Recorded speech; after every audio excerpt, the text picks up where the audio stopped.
Estamos hoje a 22 de junho de 2010, terça-feira. O verbete é 1606, 4 páginas, 39 elogias e 11 máximas. O tema é amostragem conscienciológica. A especialidade é a holopesquisologia. A definição.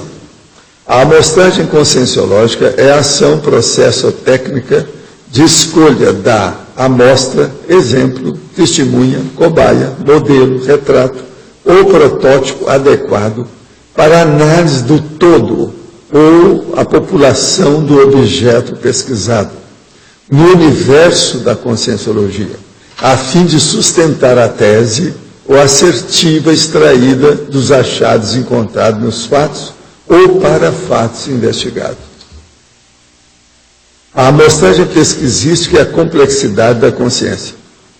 A amostra como sendo um instrumento para informar aos interessados a descoberta de alguma coisa ou da néo-verpon sobre toda a classe da realidade investigada. O problema de a amostragem, em certos casos, não representar exatamente a parte do todo de maneira satisfatória. A amostragem como sendo problema real para todo tipo de pesquisa. A TENEPS permitindo o vislumbre da assistência policármica. A néo-verpon sendo mini-amostra do conteúdo da Central Estafísica da Verdade. Na argumentologia nós temos, eu não li tudo lá não, eu não li nem a metade aí da fatologia. Agora, na argumentologia nós temos a taxologia com 15 amostras específicas geradas pelas pesquisas conscienciológicas, quer dizer, 15 amostragens. Agora, na remissiologia tem 15 itens, nós ressaltamos corte da realidade, extrapolacionismo, identificação do padrão, leitura antecipada e pré-análise. Frase enfática. A amostragem conscienciológica é melhor obtida quando a consciência interessada busca averiguar ou pesquisar por si mesma, segundo o princípio da descrença, o achado exposto. Agora, você empreende alguma pesquisa conscienciológica? Como lida com as amostragens conscienciológicas? Eu quero dizer para vocês que na remissiologia, para a psicosfera está faltando um S. No inversor aí na taxologia, número 10, é um espaço em branco a mais no início. E na parafatologia tem na pós-dessomática, está faltando o segundo hífen. Eu achei aí 3, junto aí com o Álvares. Agora, pergunta. Neosinapsologia, página 34. Poderia nos ampliar e exemplificar as neosinapses provenientes da observação atilada dos compassageiros evolutivos? Esse é o famoso exemplo arrasta, quando aprendemos através do exemplarismo cosmoético? Sim. E outra coisa, tem gente que acha ruim, por exemplo, quando eu demonstro aqui a minha condição de consciência cobaia. É que o exemplo arrasta. Eu mostro meus erros, meus trafares, e mostro os meus acertos, os meus trafores.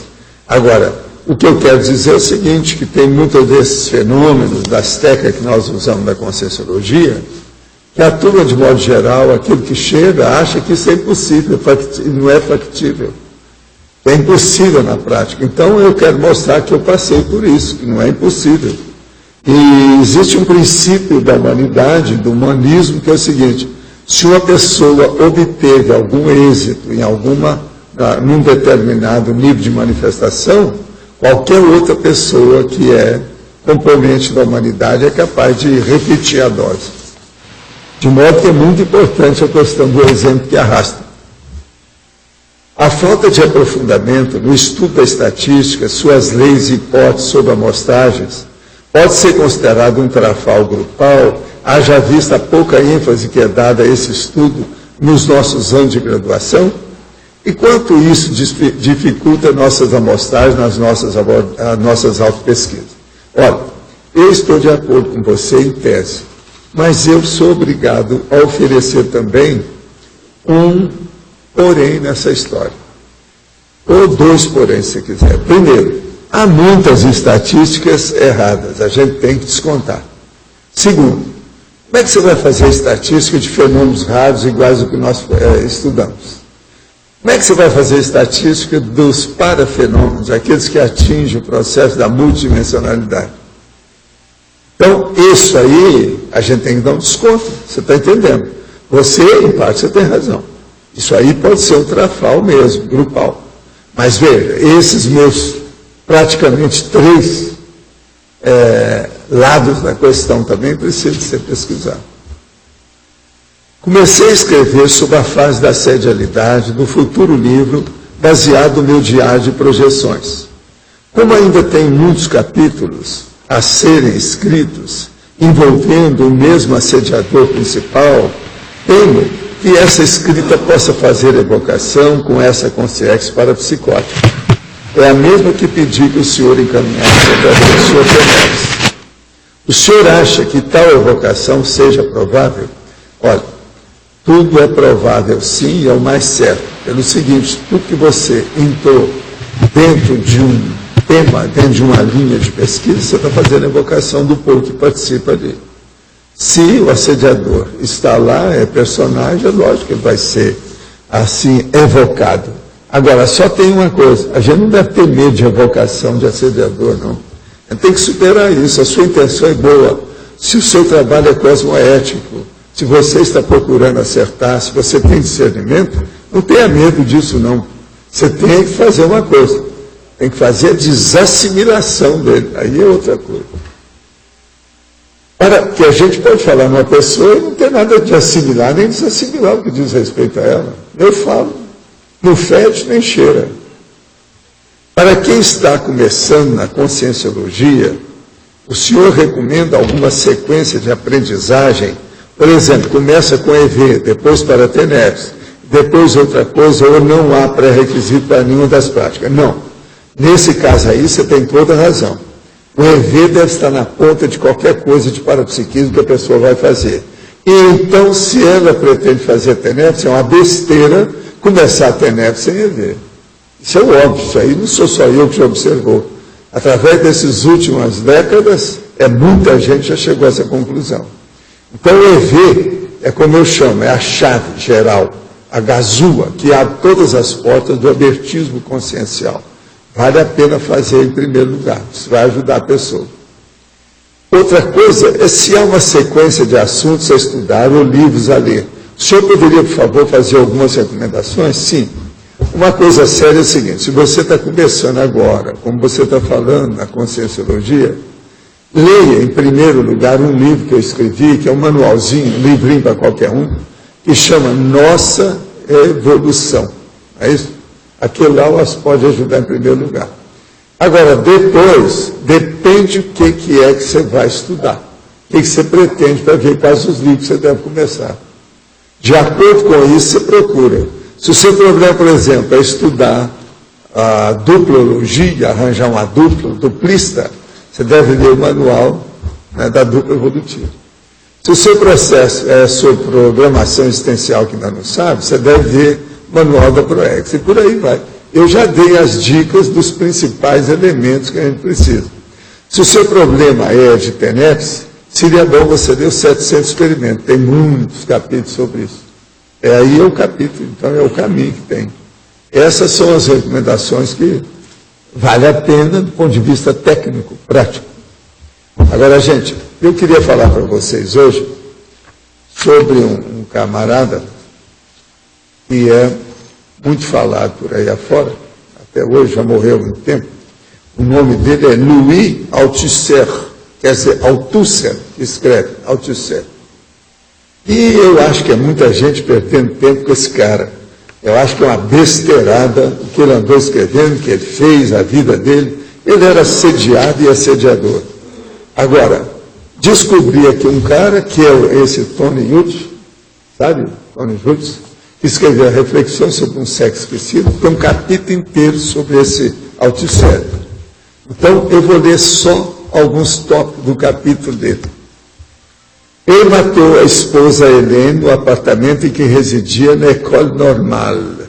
em 16 de novembro de 1980. E ele falou para os médicos que ele não tinha matado a mulher, que aquilo foi um acidente, que ele estava fazendo massagem no pescoço dela. Eles viveram brigando a vida toda. Presta atenção. Agora, o Althusser foi examinado por médicos que o consideraram mentalmente inapto para julgamento e o internaram no hospital psiquiátrico. 3 anos depois, ele foi libertado e passou os últimos anos num apartamento medonho no norte de Paris, emergindo ocasionalmente para assustar o passante, dizendo: "Je suis le grand Althusser." Falar para o povo, quer dizer, eu sou o grande Althusser. Ele falava para todo mundo. Durante esses anos, ele redigiu 2 versões de sua autobiografia. Elas foram encontradas após sua morte, em 1990, e publicadas em francês no único volume, em 1992.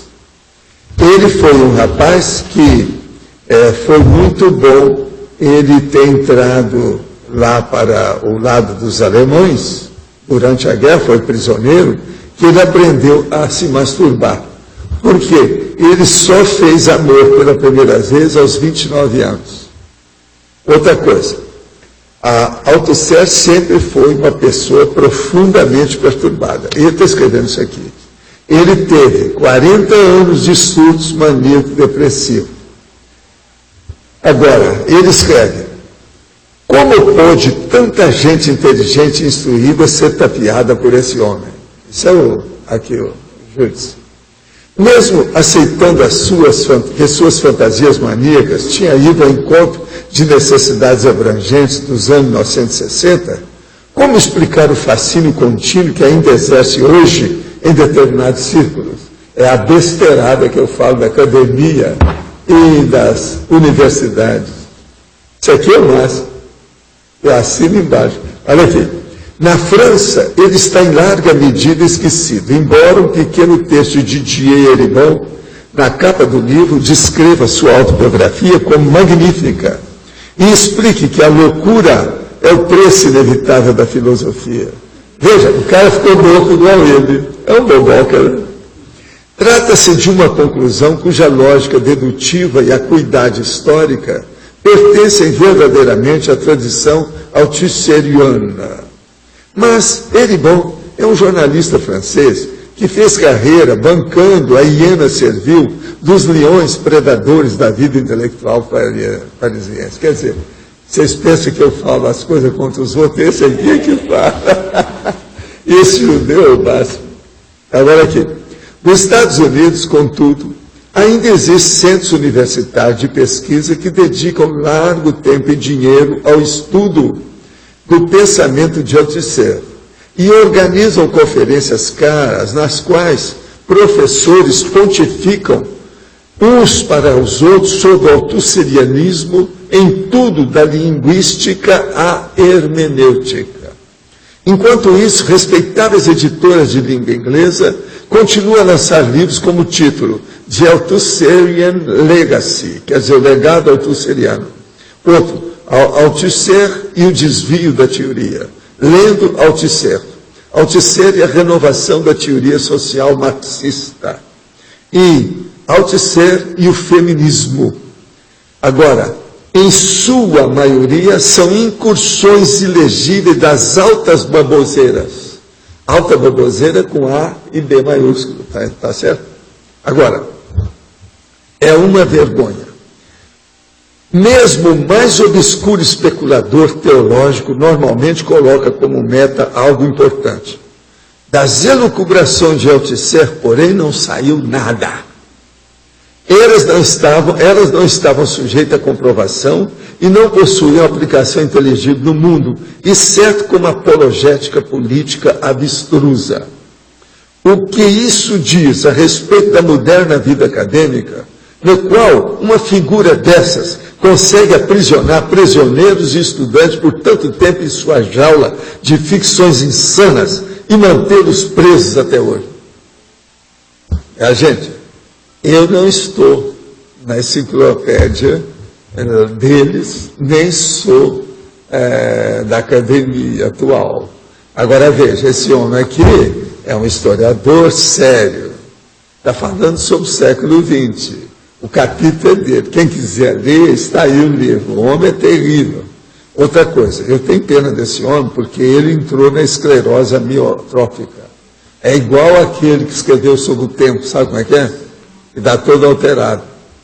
Agora, ele é um dos caras, esse autor. Mas ele, vocês não acham que o cara fala a verdade? É dos tais que eu gosto. Fala a verdade na cara. Esconde a situação. Diz tudo que precisa.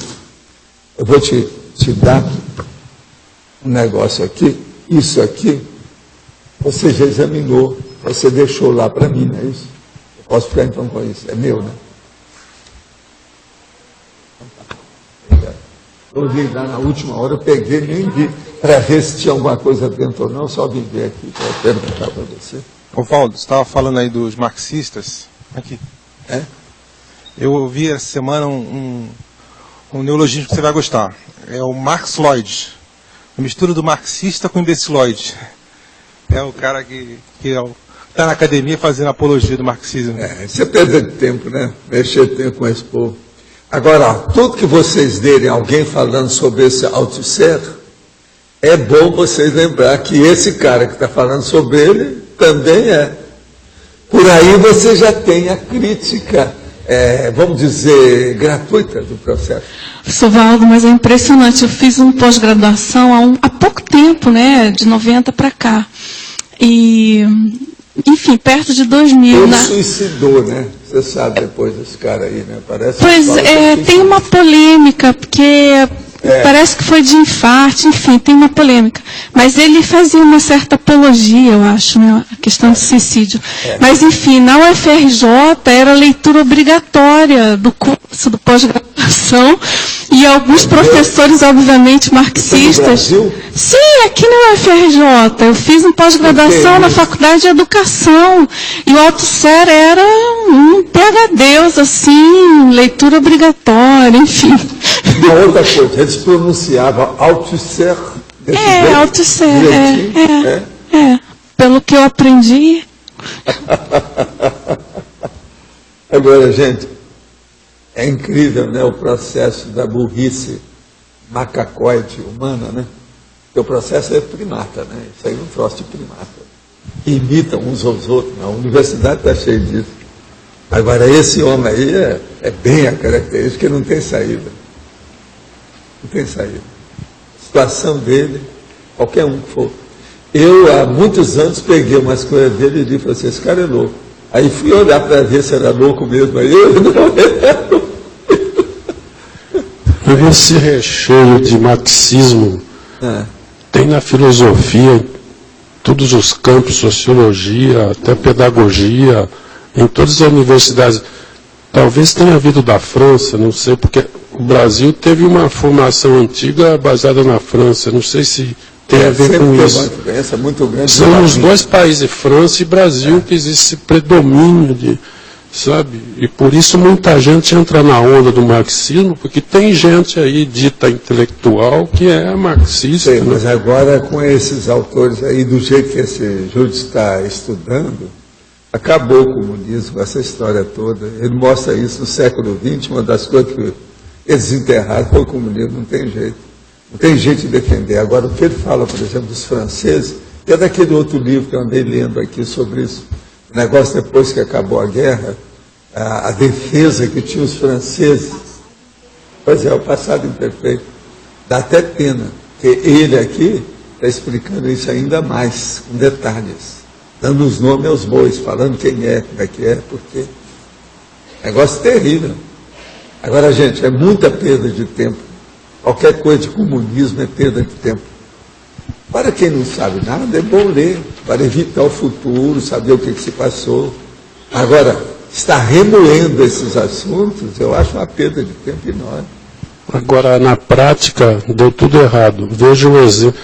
Eu, como estudei economia, a renda per capita da Coreia do Norte é 1/10 da Coreia do Sul. Eles só fabricam pobreza em todos esses países e toda essa gente seguindo. É uma pobreza danada. Eles distribuem pobreza. E o que sempre aconteceu, a Alemanha Ocidental, quando caiu o muro, tinha um carro que eles jogavam fora, lá, um carro que eles fabricavam. Eles são incompetentes economicamente, total. Agora, parece que Portugal deu uma lavada aí no futebol mesmo, né? 7-0, né? Aí, viva Portugal, não é isso? É isso? O povo deve estar tudo falando, viva Portugal. O ditador coreano, Valdo, lá, o marxista, ele proibiu, quando o Brasil jogou com a Coreia, daquilo diretamente. É o que eles fazem. Os chineses estavam pagando os chineses para representar a Coreia do Norte. Eu vi isso no jornal. Antes do jogo, muito antes. Eu falei aquele dia. Quer dizer, ditadura, o povo fica tudo doido. É a chamada ditadura. Não é a dita mole, não é a ditadura. É a pior que tem. É a brava. Mas, gente, hoje, então, vocês estão entendendo o processo da amostragem conscienciológica. Eu acabei de dar a minha amostragem conscienciológica sobre o Althusser. Vocês entenderam, né? Eu dei a minha amostragem para ver como é que é a situação. Por esse autor, outra coisa, vocês viram que eu dou as coisas e lavo as mãos, né? Eu dou o de Pilatos, né? Lava as mãos, igual Pilatos. Por quê? Eu falei do autor e falei do outro, um brigando com o outro e mostrando a realidade. Eu estou apenas leitor. Dizem que o povo mais inteligente que tem é o leitor que não escreveu. Você está entendendo? Existe esses caras. Eu estou bancando justamente esse. É o leitor que não escreveu nada. Ele só leu. Não, eu vou ler para você o que é que ele aqui falou. Você tira as suas conclusões do jeito que eu tirei. Eu sou leitor depois, mas eu sou leitor que não foi eu que escrevi. Você está entendendo o que quer dizer? Dizem que esses é que são os apreciadores ou analistas, hermeneutas, mais inteligentes. É o leitor que não escreveu. Você está entendendo? Agora, eu não sou assim, mas nesse caso aí eu sou. Estou fazendo de propósito. Quer dizer, eu sou o leitor que não escreveu, entende? Agora, gente, são essas, vamos dizer assim, aquilo que eu chamo pérolas negras, que a gente tem que mostrar aqui. Agora, esse aí é literalmente pérola negra. Quer dizer, que está no buraco. Você está entendendo como é que é? Vale a pena isso para esclarecer. Por exemplo, se ninguém aqui, uma pessoa não viu nada do Althusser, daqui para frente, para o resto da vida, a pessoa vai ver que tem uma nódoa na vida dessa pessoa e que irradia com a série de pessoas também dentro da intelectualidade internacional. Isso é um fato. Então, veja, alguns minutos você pode ter uma observação para o resto da sua vida que vai servir sempre do ponto de vista intelectual. É essa cultura que precisava de ser dada de um modo geral. É isso que eu acho que é lição na escola. Isso que ajuda os outros.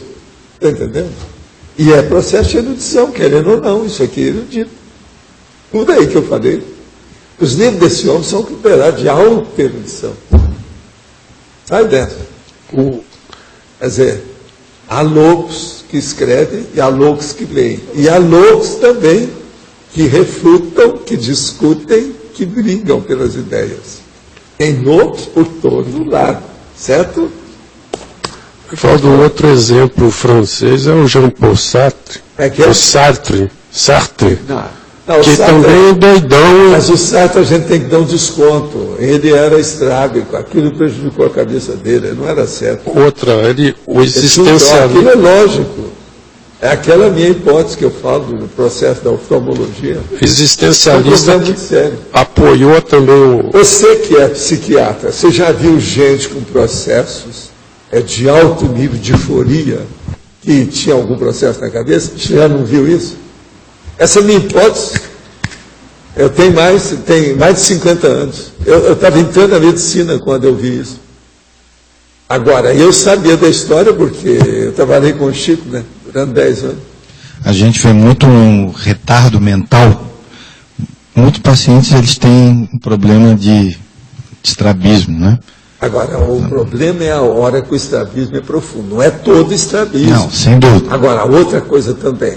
não é bem só retardo, não. Às vezes há uma fixação. Por exemplo, a pessoa se torna fanática por alguma coisa e aquilo fica empedernido. Ele faz aquilo a vida inteira. Agora, sempre tem algum cacuete excêntrico, esquisito, quando o negócio é profundo. Olha só esse Kirchner, da Argentina. Lê lá as bobagens que esse cara já fez. Você vê direitinho, tem que ter um desconto. Agora veja, esse negócio de estrábilo, você sabe que é muito mais comum do que a gente pensa. A maioria aqui, ó, entre nós, deve ter vários que são estrábilos, mas pouquinha coisa. Sim. Isso é aforia. Agora, eu estou dizendo, é aforia brava mesmo. Então, a divergente é que é a pior.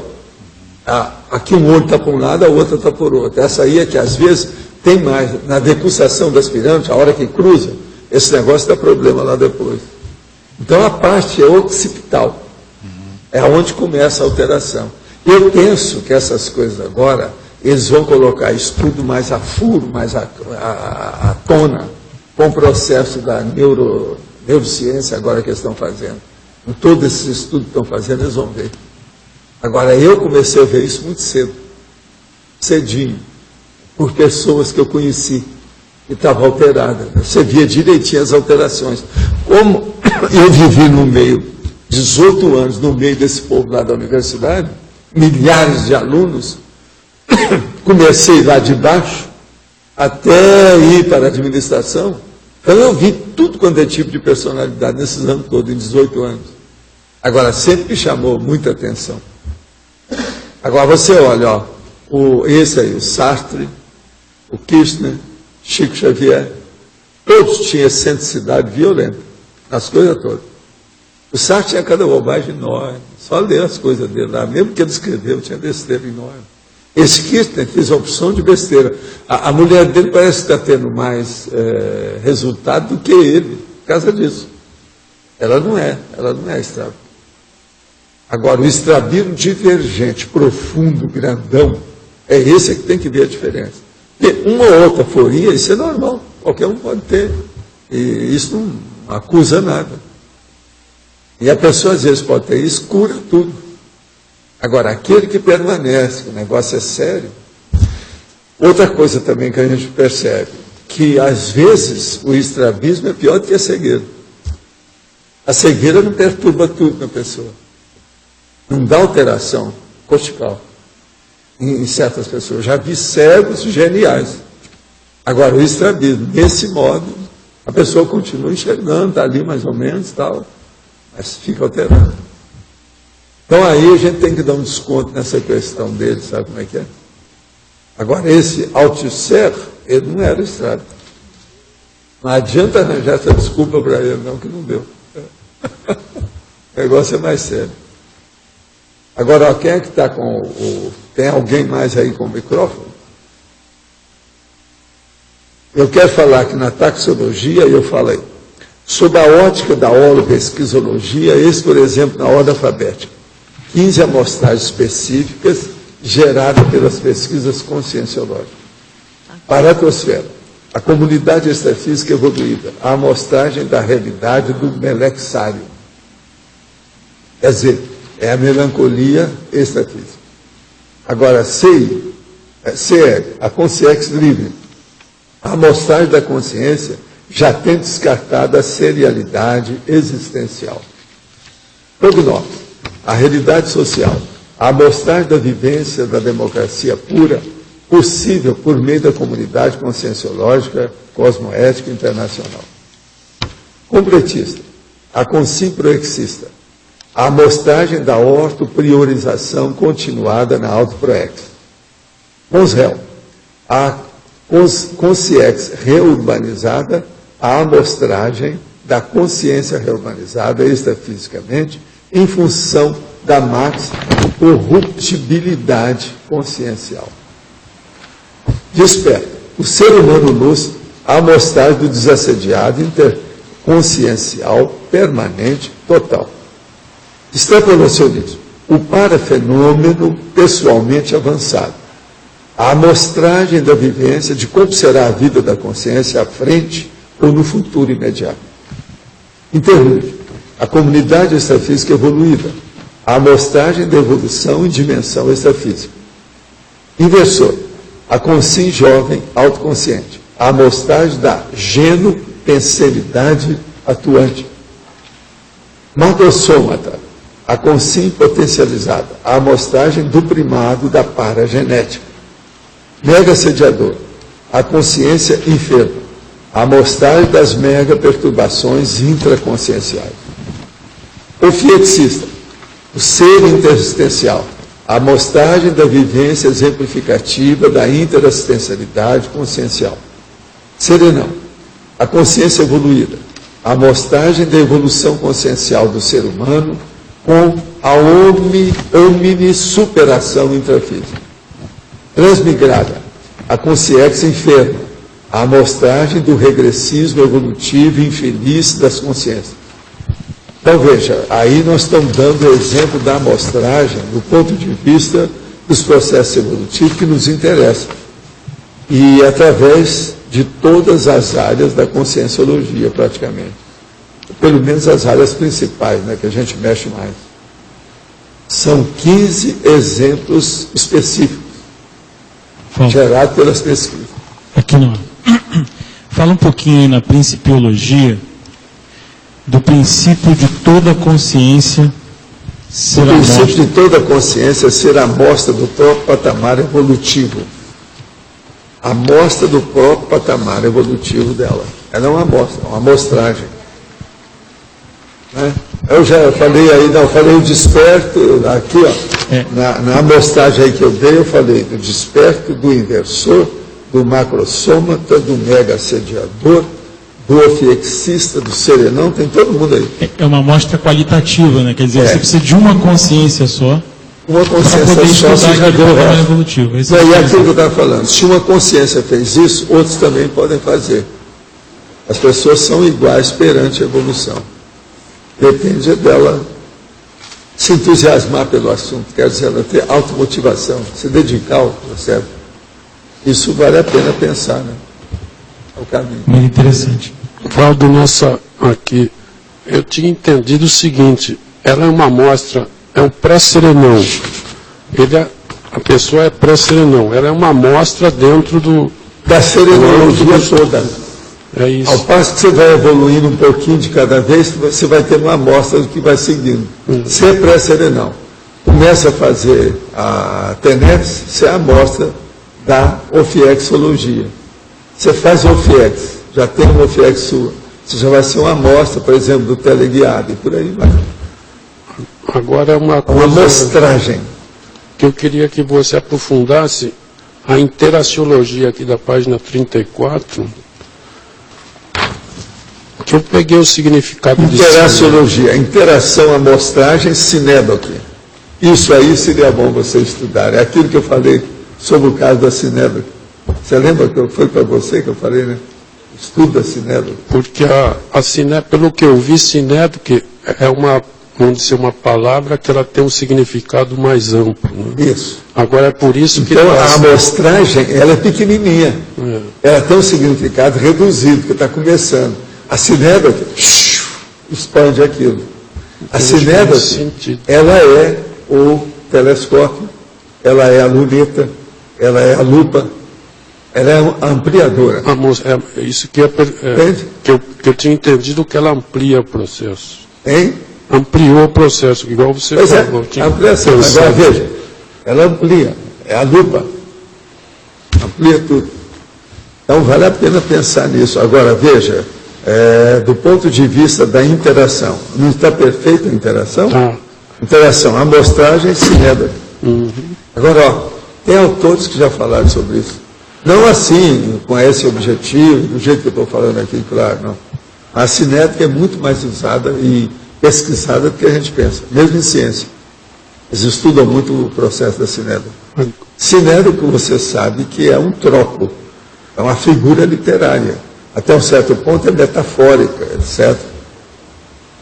Agora, outra coisa que eu gostaria que você aprofundar, na enumerologia, a segunda linha, amostragem acidental. Amostragem acidental é aquela que aparece por acidente. Por exemplo, o acidente de percurso parapsíquico negativo que a pessoa tem. É uma amostragem do que pode acontecer com ele se houver a macro-pecado destrutiva que vai acabar com a vida dele. Porque a pessoa, às vezes, tem uma amostragem, 1, 2, 3, 4, ele não segue nada daquilo. No fim, ele tem uma morte imediata aí do negócio, dá a macro-pecado nele. É um monte de gente assim. Certos acidentes de percurso são amostragens de alerta, de aviso. Estão mostrando, a campainha que está soando, está chamando a atenção, para a pessoa se despertar. Isso é um fato. Eu vi muita gente na minha vida assim, e vi alguns que foram embora mais cedo. E não adiantou a gente falar. Falamos de tudo quanto foi jeito. Tem cada caso horrível que eu vi. E outra coisa, não está na sua mão, né? É a pessoa que vive a vida dela, o que você vai fazer? Não tem jeito. Agora, o que acontece mais nessa questão de acidente de percurso são acidentes de carro de pessoas que são ruins de volante. Ela tem um acidente, tem outro, até que no fim acaba com tudo. O caso do Arigó, que você já falou várias vezes. Agora o Arigó dirigia até bem, mas o problema é que ele era afobadão. E além disso, era hipertenso. Entende? E outra coisa, ele era distraído dentro das coisas dele, por causa do parapsiquismo dele, por isso que eu chamava ele de Arigó. Arigó é aquela pessoa que é passada em Minas Gerais, é isso. Você está entendendo? Eu já chamava ele de Zé Arigó por causa disso. Não, ele é meio. Mas é por causa do parapsiquismo dele, isso aí. Mas agora, o problema é que, junto dele ser Arigó, ele fazia um monte de coisa tudo rápido, uma opção de coisa. Ele deixava de ser Arigó quando fazia isso. Agora, ele dirigia, que era uma loucura, dirigia sozinho. Em alta velocidade, mas... Agora, tudo por quê? Eu vi isso com... São uns 3 ou 4 médios de efeito físico que morreram assim. Tem outro que chamava Etevaldo, que era desse jeito também, que era médio de efeito físico. O outro foi o Mirabelli. O outro era Arigó. Agora, desse povo todo, o mais forte deles era o Arigó. Vamos. Agora, o pior da história é que eu tinha falado com o Chico. Chico, quando ele me convidou para fundar a cidade lá com ele. E nós saímos, voltamos para Uberaba. Então, o Chico me perguntou, mas vem cá, não é uma pena o Arigó desse jeito, e a gente assim, tudo, a gente não poder unir as forças? Eu falei assim, olha, eu também acho. Mas veja, dentro de mim, eu acho que ele vai se matar, não demora muito. Você viu como é que ele chegou com o carro lá, a hora que nós tivemos, naquele dia assim, assim? Eu falei assim, eu vi. Eu achei muito esquisito aquilo. Então, você viu? Como é que foi? Ele chegou, fez o carro, saiu, pulou no carro e bateu a porta. Não precisava de nada daquilo. Não tinha nada. Ele não estava fazendo pronto-socorro, não tinha nada. Era o jeitão dele mesmo. Ele era dispersivo? Hein? Ele era dispersivo. Não, não é só dispersivo, não. Isso dependia da hora.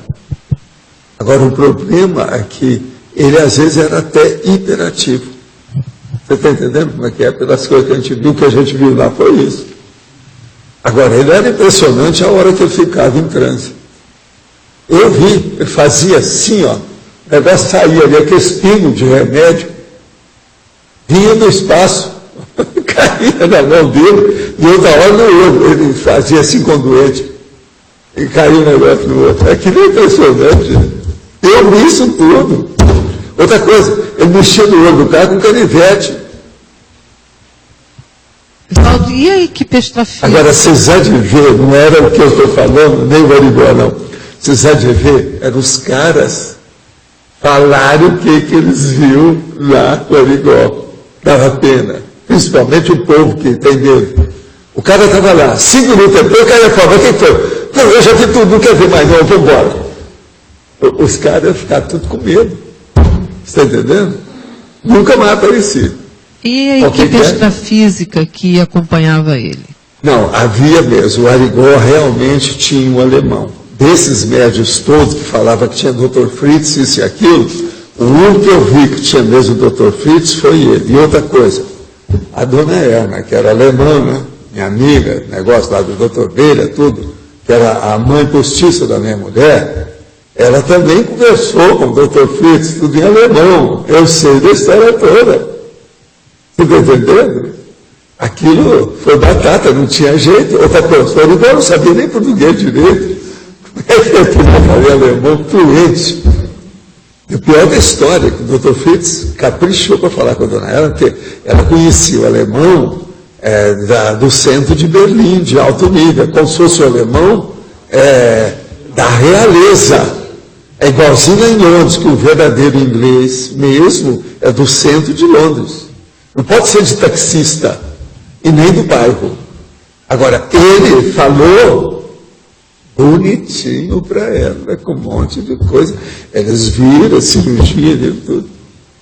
Entende? E ela foi uma dessas pessoas, mas eu encontrei com outros que fizeram isso. Agora, por exemplo, nas coisas do Arigó, uma vez eu estava lá com o Chico, nós estávamos em Pedro Leopoldo, os dois, e a gente já estava trabalhando junto, aquela coisa toda, quando veio um grande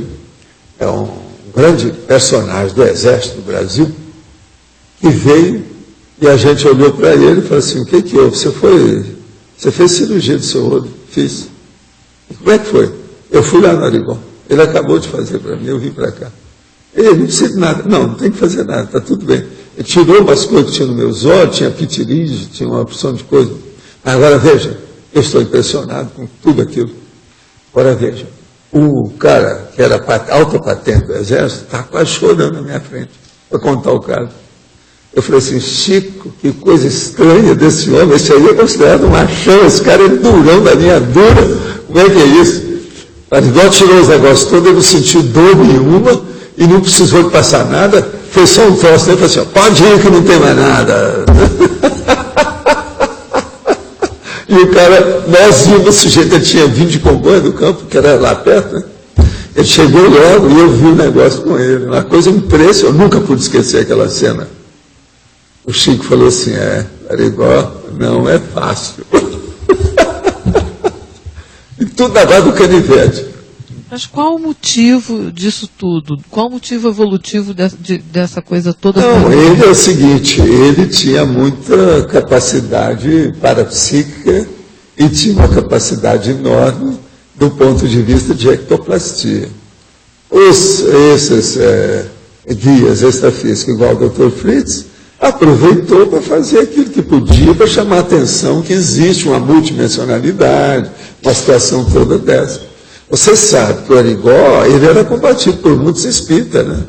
O movimento espírita não abraçava ele assim claramente, não. Por quê? Ele não dava bola para essas coisas nenhuma.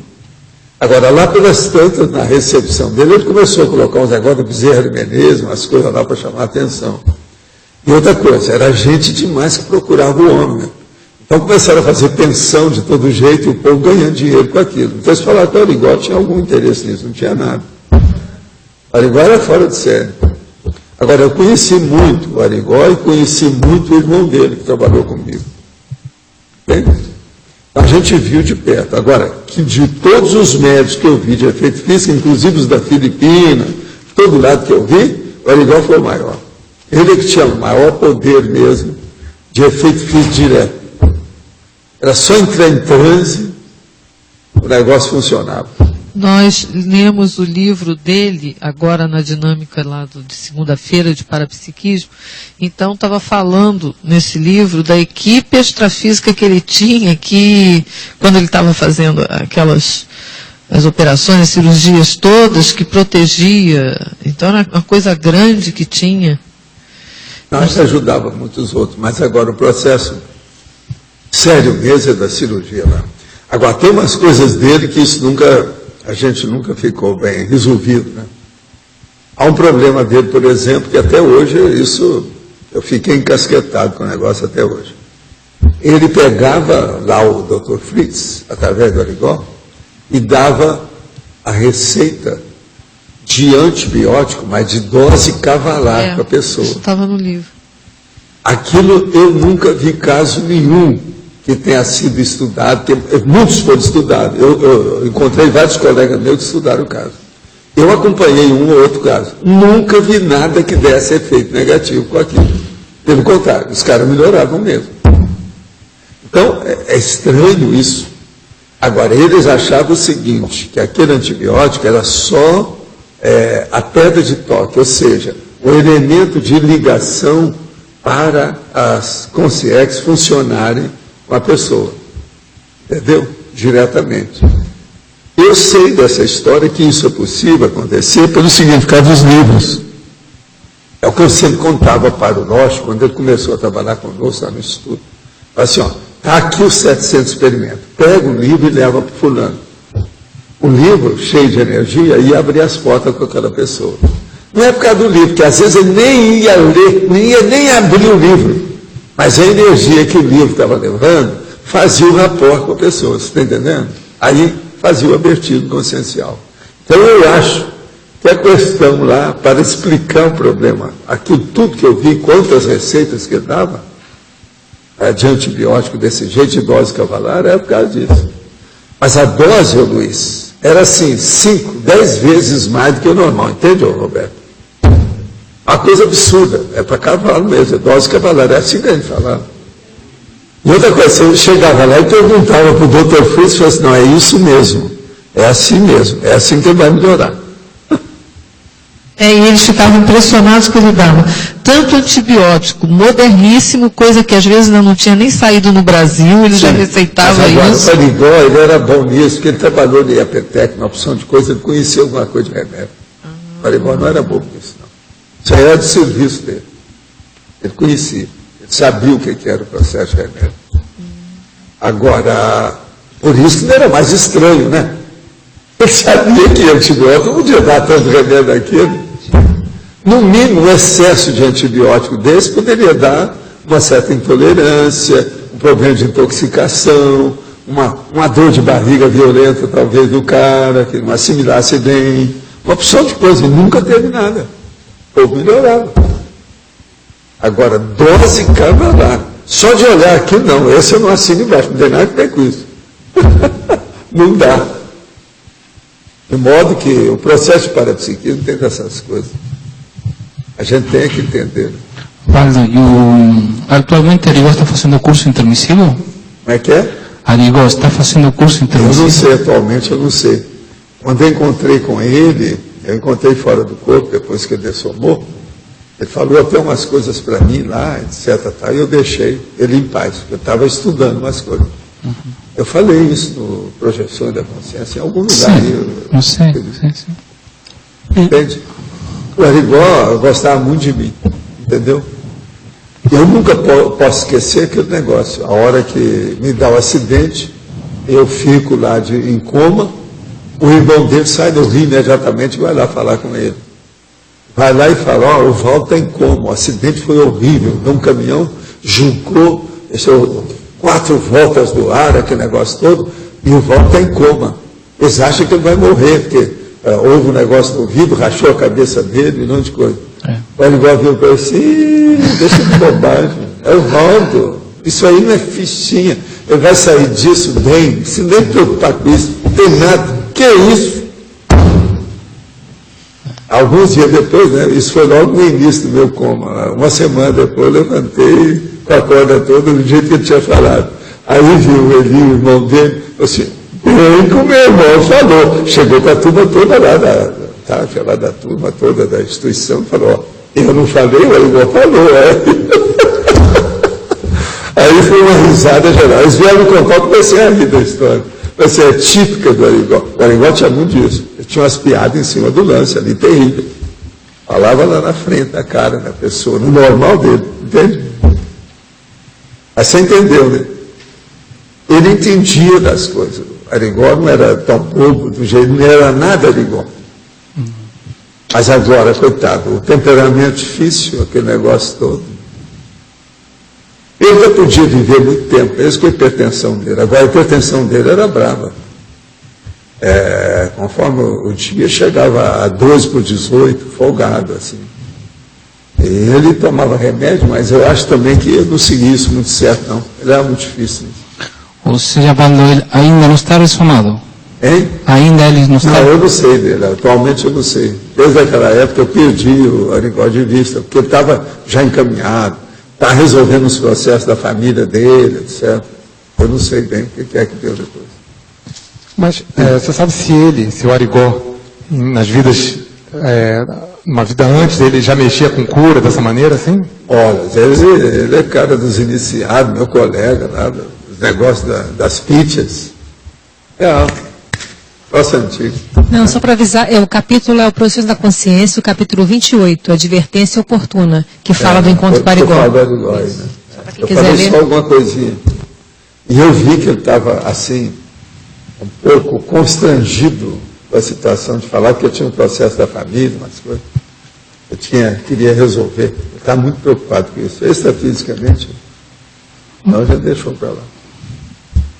Pessoal, mudando um pouco de assunto e voltando àquela questão do filósofo, no caso, assim, do Althusser, no caso, o problema, por mais que a pessoa, o autor, no caso, possa ter boas ideias e até escrever coisas reconhecidas por uma comunidade acadêmica, no caso aí o problema é da teática, da coerência com que escreve, o que faz. O problema dele é o seguinte, que ele muita bobajada, né? É o que o cara falou. Você viu lá o que ele falou? Eu vi, mas as assim... baboseiras, altas baboseiras.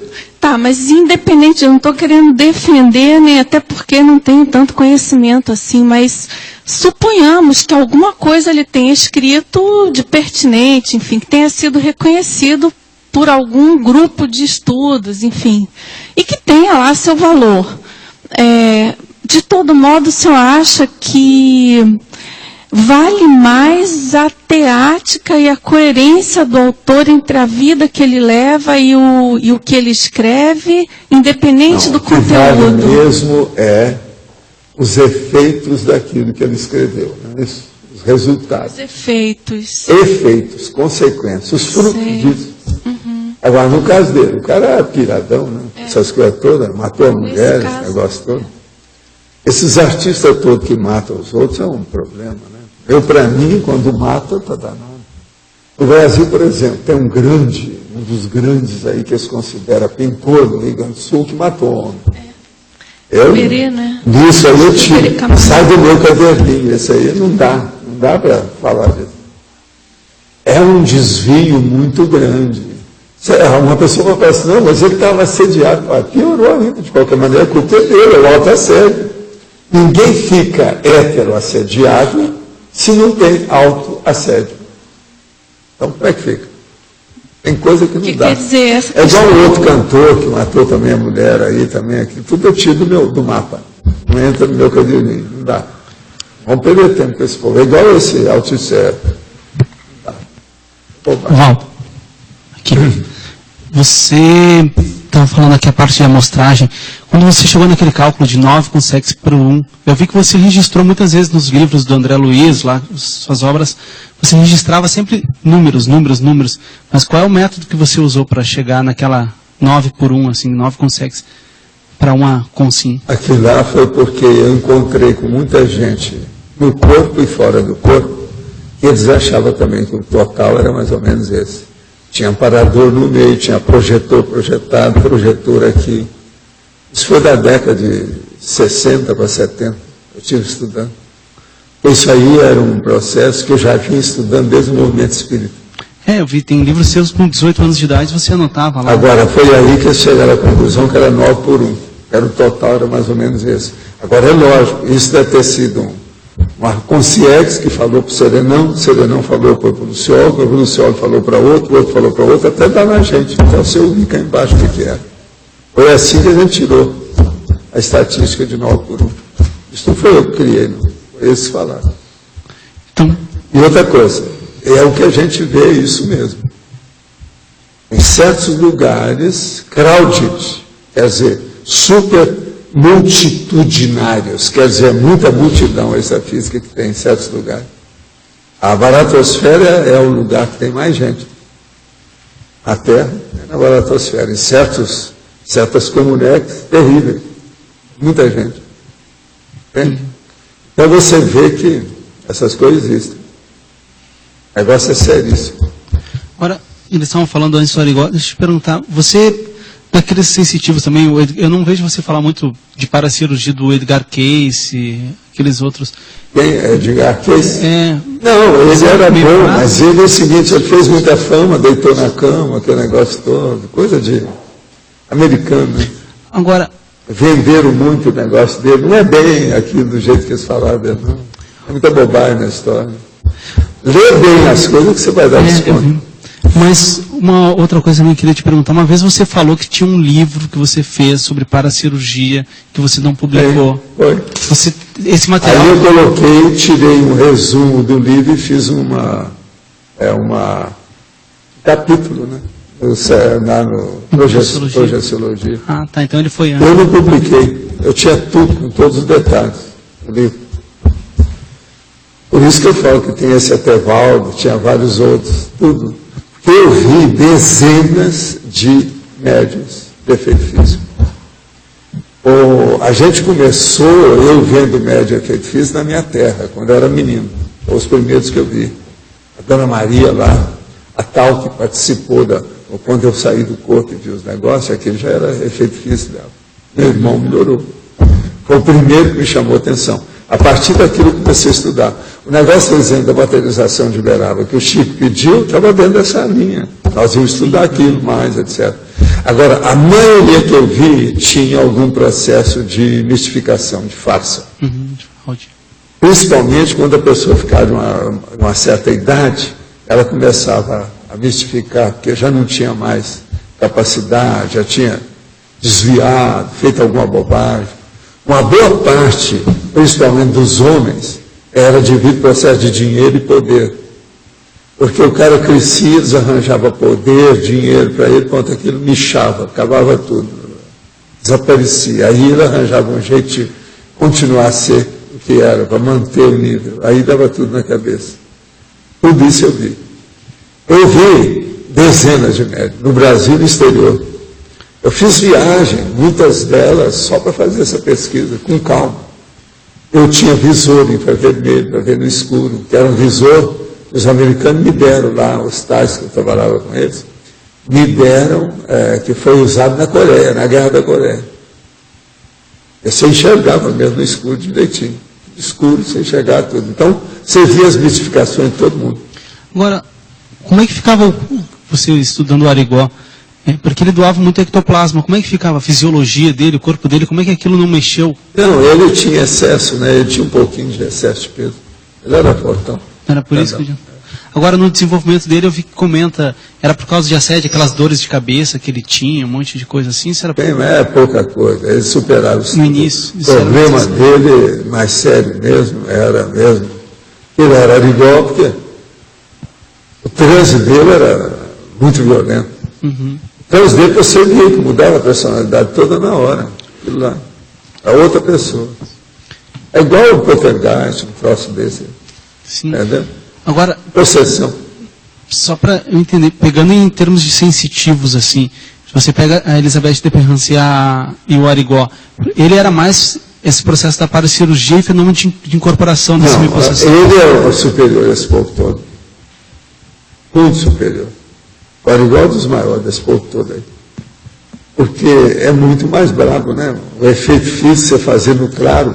O Arigó fazia estudo na luz do sol. Associa isso. O outro, por exemplo, que tinha isso junto com a gente, etc., tinha que trabalhar com a gente, era o nosso amigo lá de Palmelo, né? É o Jerônimo Candinho. É o tal que queria que eu trabalhasse com ele também. Eles viram que eu era mais ou menos do mesmo nível. A gente tinha efeito físico. Então está na hora de fazer. Agora, por exemplo, esses meus efeitos físicos tem coisa que eu agradeço muito os benfeitores todos que eles me ajudaram. Em muitos lugares. Esse caso lá de Petrópolis, o processo de um médico que estava todo entregas baratas e estava bem perturbado, que o Benito Calé levou para mim e eu falei assim, não, nós vamos fazer a cirurgia junto. A hora que eu entrei em transe lá junto com ele, nós afastamos tudo, limpamos ele. Ele foi o primeiro a ser assistido. Aí ele fez cirurgia junto comigo. Cirurgia tudo essas invisíveis. O negócio deu tudo resultado. Isso no Rio. E outra coisa, tudo no claro. Tinha nada que esquece. Apagar a luz, nada disso não, no claro durante o dia. Sim, ali o Então processo... são coisas que ajudam. Agora, veja, numa questão dessa, o trânsito que a gente entra, não é esse que eu faço de mega euforização, não. Você entra, seu corpo todo é mexido. O negócio não é fácil. Você está entendendo? Você vê que mexe. E a ectoplasmia vai embora mesmo. Eu, quando entrava nessas questões, principalmente nesses casos que eu atingi inclusive muitos casos desse do Benito Calera. Eu ia comer bem. O Benito já sabia disso. De vez em quando faziam até os dois. Tinha uns lugares para a gente ir. Tinha um cara que era amigo meu, que tinha um restaurante italiano no Leme, sabe? Chamava Fiorentina. Lá era um dos lugares que ele já sabia o prato que eu queria, porque eu sempre gostei de espaguete. Então eu entrava no espaguete com uma opção de coisa para recuperar. Eu estive lá várias vezes. O Benito era Benito Carelli, era também italiano. Igual o Abi, que era o dono do restaurante, que também era italiano. A Fiorentina é capaz de alguns de vocês ter estado lá. Ora, eu de casa. É que você falou, né, desse campo. Na verdade, esse campo que você diz de ectoplasmia, que você mexia, a diferença quando a megaeuforização, ou quando você fala intensidade... Não, porque aqui é tudo mais ou menos o alto nível. Agora, na questão de efeito físico, você está trabalhando como operário. É aquilo que eu falo dos cirurgiões. Há pouco tempo eu falei isso para 2 cirurgiões, meus amigos. Assim, deixa de ser operário da medicina. Vamos ver agora se vocês vão ser intelectuais. Vamos escrever um livro sobre a vida de vocês. Isso vai ser superior à medicina, à medicina cirúrgica que vocês fizeram. Então, eu considero isso tudo ainda como operário, que é psicomotricidade. Agora, a mega euforização, não. Você está trabalhando com a consciência, melhorar o nível interno e intraconsciencial. Não precisa de fazer cirurgia nenhuma, é muito pior, ó. É muito mais difícil. Por isso que eu falo, o processo de você exteriorizar a energia é muito superior a todo fenômeno de efeito físico, tudo de materialização, tudo isso. Mas veja, não dá ibope. Você está entendendo? Não dá ibope nenhum, não chama atenção. Agora, eu vi isso muito cedo. Eu vi isso lá na época do estudo dos livros, dos fenômenos, dos 14 para os 16 anos. Cheguei a essa conclusão bem clara. Uma coisa mais do que óbvia, lógica. Você vê os fatos e para fato. Agora, preciso de ver, né? Preciso de ver uma série de fenômenos desses, participar, examinar como é que é, sentir, para a pessoa tirar essas conclusões. Isso é mais difícil. O Benito era aquele advogado. É. Ele fazia junto com você? Eu não entendi, você falou rápido. O Benito é o seguinte, deixa eu explicar. Nós conhecemos o Benito, eu e o Garcia, que era o meu sócio, e o Benito começou a trabalhar conosco como se fosse funcionário com a firma dele. Ele nos atendia dentro das nossas empresas. Por quê? Ele era do direito imobiliário. Qualquer coisa de imóvel, isso e aquilo, uma opção de coisa. Como a gente mexia com uma opção de coisa, você sabe que ainda tem ainda imóvel dessa minha época que eu acabei comprando. Depois quando eu desfiz aí os processos, passei firma, aquele negócio todo, eu tenho imóvel. Tem um barracão que nós vamos agora vender, que está num lugar lá, que é no Rio de Janeiro, Zona Norte, já está lá ainda. Agora, então, o que se passa? Isso tudo é dessa época. Ele, então, Benito, com o passar do tempo, ele me conhecia por causa dos processos espírita antigo, e a senhora dele também, muito minha amiga. Agora, então, o que se passa? Ele atingia gente demais. Todo mundo ia atrás dele, porque ele ajudava tudo quanto era tipo de médium, e também gente rica com problema. Então ele juntava, ele casava os médicos com as pessoas ricas com problema. Você está entendendo? Para ver se um ajudava o outro.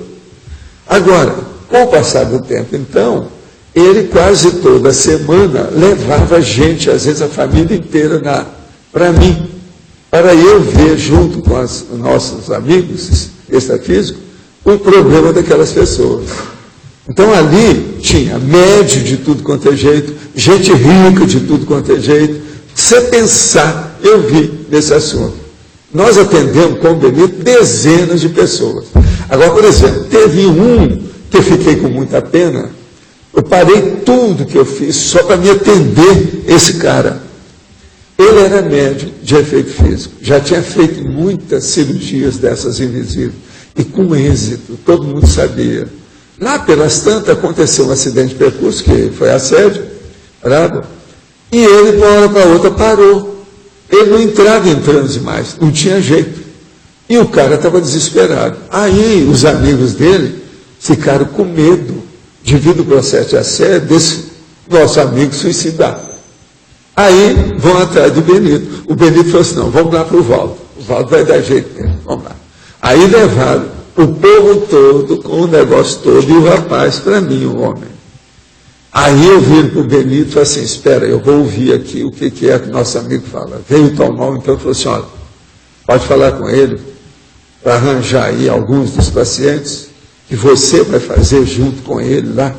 Você fazendo, você deslancha com a cirurgia, que ele vai dar jeito com o resto. E aí ele volta de novo, e nós fazemos o desassédio, limpamos, porque tinha que fazer a limpeza nele. Aí nós escolhemos um apartamento específico, aquele negócio todo, escolheram os pacientes, o povo que estava na fila lá, que tinha parado o negócio para não atender, e lá vamos nós. Agora, eu entrei na história, e eu que liguei os processos todos junto com o tal mal, e meus amigos na extrafísica. Tinha gente, você sabe, tem gente que eu conheço, médicos, esse negócio todo. Aí entramos no negócio todo para ver. Agora, o primeiro foi eu fazer uma verdadeira cirurgia nele. Quer dizer, as consciências, através de mim, fazer nele. Aí, a hora que acabou a situação, isso foi a primeira coisa, assim, nos bastidores, que é, eu viro para ele e falo assim, Valdo, voltei à vida, sou eu de novo. Então, vamos fazer agora, porque tem mais gente aí. Eu vou atender esse povo, você tem que atender comigo. Como é que é? Não, vamos atender. Eu estou me sentindo como eu era. Então vamos. Foi tudo bem, não tem mais nada. Ele deslanchou, ainda fez cirurgia durante muito tempo, esse cara. Ele não é muito conhecido, não. Ele tinha um apelido, tudo, o negócio todo, mas o homem funcionava. Agora, igual a esse, eu vi alguns. Tinha um deles que fazia os negócios no escuro. Mas ele colocava o dedo assim e saía as coisas da barriga do cara, igual a turma das Filipinas, e o doente em pé. Eu vi fazer isso com a mulher em pé. Agora, eu vi tudo, mas eu vi na penumbra o negócio, e aparecia ali, ó, você via direitinho na mão dele. E por que aconteceu esse bloqueio com ele? O que aconteceu? Por causa de assédio, né? Você sabe, efeito físico, assim, faz uma bobagem qualquer, o negócio está para trás, é um perigo. Isso aí acontece entre nós famílias. Agora, esse caso dele lá, ele era um cara até bom, parece que bem equilibrado. Agora, eu fiquei com muita pena dele. Aí as consciências também, acho que ficaram com pena junto comigo. Então, veio tal mal para a turma. Então, eu falei, não, você vai, vamos fazer junto. Eu já tinha participado disso, porque eu comecei com isso, eu era menina, adolescente. Quando eu levei a minha mãe em Palmelo, eu fiz os trabalhos lá junto com o Jerônimo Candim. Nós atendemos um monte de gente, inclusive a minha mãe, que melhorou do negócio. Ela estava com o filho em Pantareco, eles já tinham falado que não tinha mais saída. Nós fomos lá, ela saiu boa. Agora, era impressionante. A hora que ela foi mexer assim com a mão, começou a aparecer aquele perfume que era remédio na mão dela. E a gente vai do sol, uma corrente que nós fizemos de gente segurando assim, ó. A hora que ela tirou a mão da minha mão, estava saindo. Entende? E ela melhorou a partir daquilo. Agora tinha um homem que estava perto da gente também, junto com ela. Eu atendi o homem e ela. E tinha uma senhora que era a principal médium, não era nem o Jerônimo Candim, nem eu. Era uma médium descalça, analfabeta. Mas a dona era ectoplasta até no pingo do i do psicossoma. Entendeu? Incrível a mulher. E essa que eu vi o negócio do homem que estava com o tumor tudo esquisito, que melhorou na hora. E outra coisa, de dia, no meio do mato. Aquilo foi impressionante. Agora, no meio do mato, por quê? Porque o Jerônimo Candim já entendia das coisas. E ele falou, não, nós vamos fazer no meio do mato, por causa do ectoplasma aí, dos vegetais. E ele tinha razão, era mesmo. E as pessoas melhoraram. O homem melhorou, minha mãe melhorou, e a gente ainda atendeu um monte de gente enquanto eu fiquei lá. Acho que naquela época também você ajudou a desenvolver o Geraldo de Pádua também, não foi? O Geraldo de Pádua também trabalhou com você um tempo, não foi? Quem é que foi? Geraldo de Pádua. Não, esse aí foi pouca coisa. É pouca coisa? Não. Meu problema foi com o Jerônimo Candim. Jerônimo Candim foi o que fundou praticamente. Ele era discípulo do Eurípides Passanufo. Por isso que eu dava atenção para ele. Entendi. E ele sabia das minhas coisas com o Eurípides. A gente começava a trabalhar, daí a pouco o Eurípides aparecia. E ele via. O Jerônimo via tudo. Igual eu. Por isso que ele queria que eu ficasse lá. Falei, não, nós somos companheiros, temos que trabalhar junto. Você tem que ficar aqui pro resto da vida. A minha mãe falou, seu Jerônimo, não pode. Ele está estudando, ele tem que voltar. Não dá. Não dá certo. Entendeu? Nessa ocasião, eu já pagava meus estudos trabalhando. Eu estava lá de férias, eu fui por causa da minha mãe. Entendi. Minha mãe estava meio desenganada com o negócio da cirrose hepática dela lá. Como é que é? Tinha que dar um jeito. Então, eu peguei, fomos de trem, lá para Palmelo. Foi nessa viagem que aconteceu aquele negócio que eu falo para vocês, que um cara chegou para mim e falou assim, você é Vieira, é da turma de Trás dos Montes. Eu fiquei besta de ver, eu falei assim, tem gente doida nesse mundo, aí, ó, isso aí é mais uma loucura, como é que eu vou explicar esse cara? Agora ele vira para mim e fala assim, é por causa das suas entradas aqui, eu era um menino, mas as entradas aqui, esse processo da cabeça, isso é só Vieira que tem. Ela nunca me viu. A minha mãe viu aquilo e falou assim, que coisa, hein? Como é que esse negócio, esse processo do Armante, que é o meu pai, né, o marido dela, são esquisitos. Bem que eles falavam que esse povo é tudo... Olha só, esse Vieira aí é do estágio maduro, é do durão. E seu cara, na hora que eu estava descendo do trem, ele me viu. Ele estava arrumando um negócio com mala e falou para mim. Nunca me viu aquela cidade... Nunca nós fomos lá, eu nem apareci lá de novo, só aquela vez, como é que é possível uma coisa dela? E a minha mãe viu tudo que o cara falou para mim. Assim, ó, com o dedo no meu nariz. Não é esquisito o negócio dele? Esquisito. É um conhecimento de fenótipo muito profundo, ou então ele te conhecia, né, Paulo? Não me conhecia, ali não tinha jeito, eu era um menino, estado de Goiás, bolas. Tem como, eu sou de Minas, não tinha nada que ver, nunca fui lá, primeira vez. Passando de trem, que é isso? Né? Não dá. O negócio lá não tem explicação para um caso desse. Eu só virei para o homem e falei assim, o senhor deve ter algum processo mediúnico. Pois é. O senhor já estudou isso? Porque é demais. É demais, pô. A sua acuidade. Aí eu fui explicar para ele, o que é isso que você está falando? Não, aí eu fui explicar para ele o que é, porque tudo, já estudo meu por causa dos fenômenos, você está entendendo? Eu estudava tudo. Agora eu falei, ô minha mãe, mas que pena, a gente precisava passar uma semana para estudar esse homem, ver o que ele faz, como é que é. Esse aí merecia, que é aquele negócio do cobaia. Mas eu não, estava lá, tinha que voltar logo, tal, tinha que voltar para o meu serviço, que é aquilo que pagava, né, o meu estudo. O negócio não dava, tinha que voltar para Uberaba. Entendi. Agora eu fui levar minha mãe, porque eu era o filho mais velho, aquele negócio todo, ela não estava passando bem. Mas valeu, com a grande experiência que eu tive de Palmelo. Agora, para você ter uma ideia, é bom eu falar para vocês, quando nós chegamos lá era muito primitivo. Eu, para tomar banho, eu preciso de colocar um balde com água e eu puxar com a corda no galho da árvore. E ninguém ia lá, eu estampava o negócio da árvore, para servir de... Trouxe tudo assim, no meio do mato. Entendeu? Eu para tomar banho foi desse jeito. Minha mãe tomou banho assim. Tudo na base. E eu falei assim, vocês têm certeza que o balde não cai na cabeça da gente? Minha primeira preocupação era o balde, aquele balde enorme. Está entendendo? Você puxava, então, caía um pouco d'água, puxava mais um pouco, caía mais um pouco. Era assim que era o banho. E saboava bem, puxava de novo.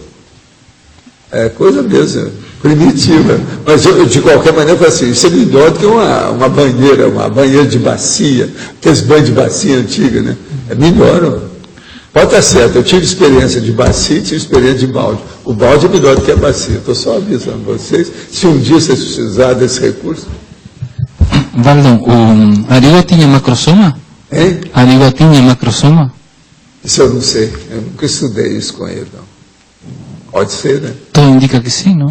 Vários desses médios eu tinha um ponto de interrogação. A gente fazia essa questão, levantava. Eu pergunto por ele porque para mim é o maior, não? É difícil. Agora, por exemplo, eu vi gente também na Argentina, vi gente fajuto da Argentina, falando agora na sua área lá. Eu examinei gente, médio lá da Argentina. Agora, o pior deles da Argentina era um cara, aquele de Ganímedes. Você viu falar nele, né?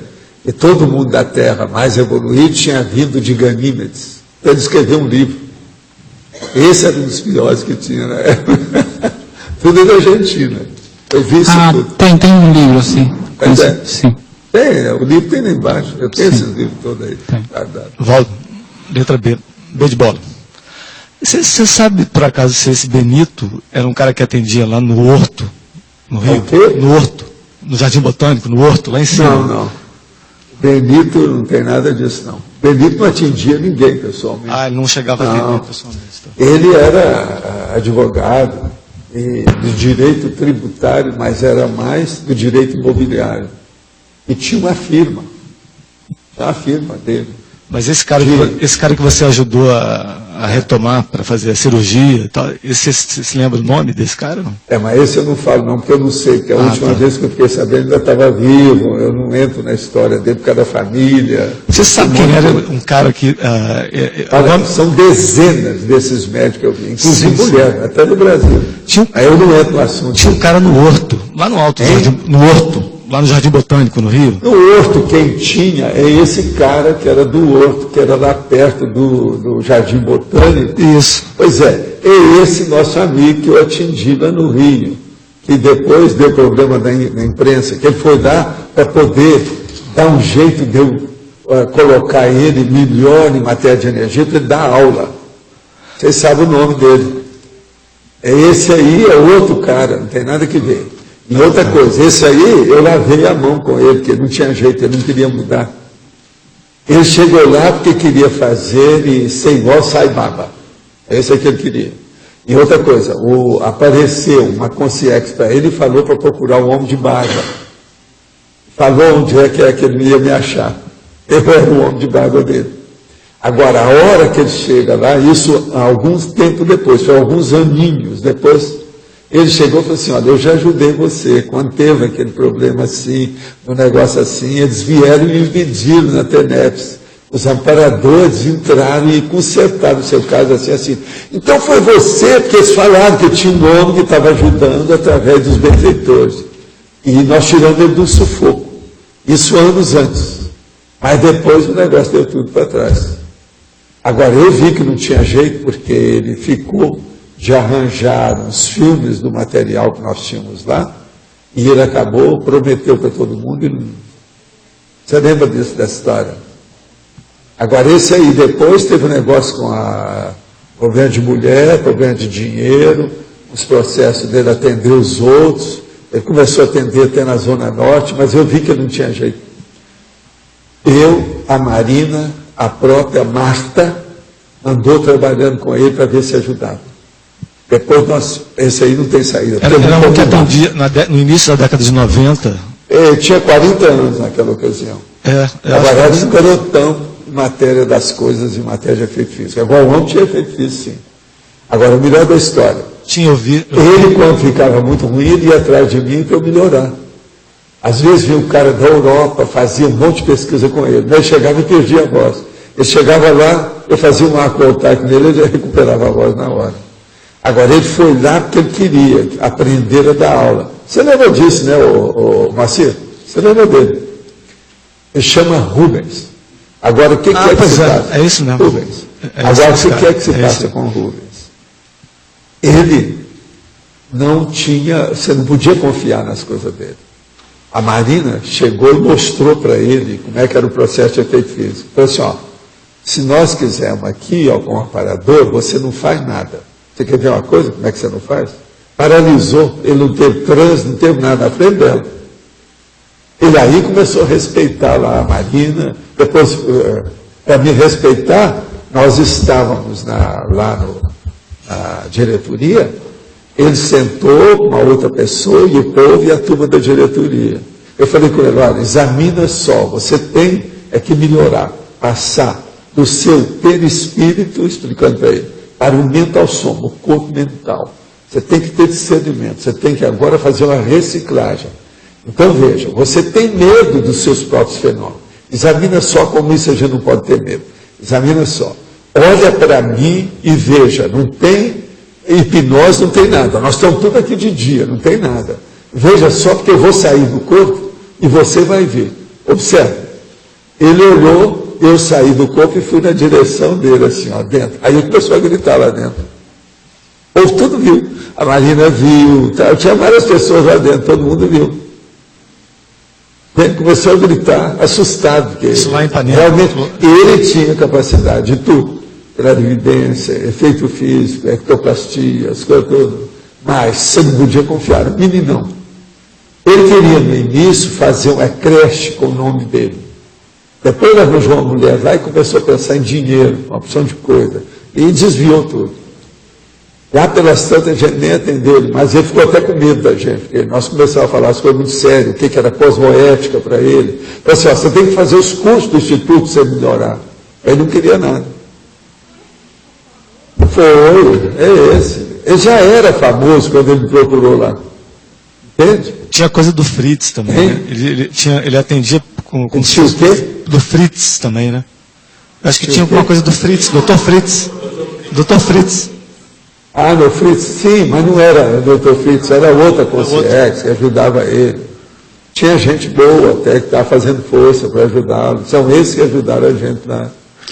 Agora, ó, ensinei a ele, ficava atrás dele para ele poder dar aula dele sobre energia que ele queria. Ele aprendeu. Você chegou a ver essa aula? Pois é, eu participei várias vezes, com maior paciência, tratando como se fosse meu filho. Mas não adiantou nada. Não, ele deu curso lá, a Marina, a própria Marta, que viu as coisas dele, viu que não tinha saído. Flaudo, ele chegou a dar curso, um curso que a gente fez lá no Instituto, que ele que deu, que era para, com isso, fazer um livro que ele ia, em tese, e ele prometeu fazer um negócio todo, mas não fez nada. Aquilo tudo era fajuto, ele era muito fajuto nas coisas. Então, assim, ele aí não pode confiar, vamos deixar para lá, porque não tem jeito. Só noutra vida, no outro corpo, esse aí não tem mais nada. A última vez que eu vi o Rubens, ele foi atrás de mim, lá no Instituto, porque ele estava sem voz. Ele tinha ajudado um cara que tinha vindo, parece, da Suíça, um outro que veio da Alemanha. Trabalhou com os caras no fim de semana. E depois apareceu lá porque perdeu a voz durante o transe lá do trabalho. Eu cheguei, ele estava com bloqueio de tudo quanto é jeito. Aí eu comecei, fiz contato nele, falei assim, ó, agora você vai falar, não tem mais nada.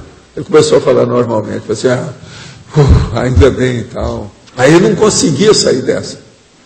Isso foi a última vez no Instituto. Depois disso eu não vi mais. A Marta ainda foi em alguma das reuniões dele, que ele enfiavam as coisas na pessoa, etc. Tal. Pois é. Agora, a Marta mesmo viu que o ambiente lá já não estava bom, que o negócio ia desviar.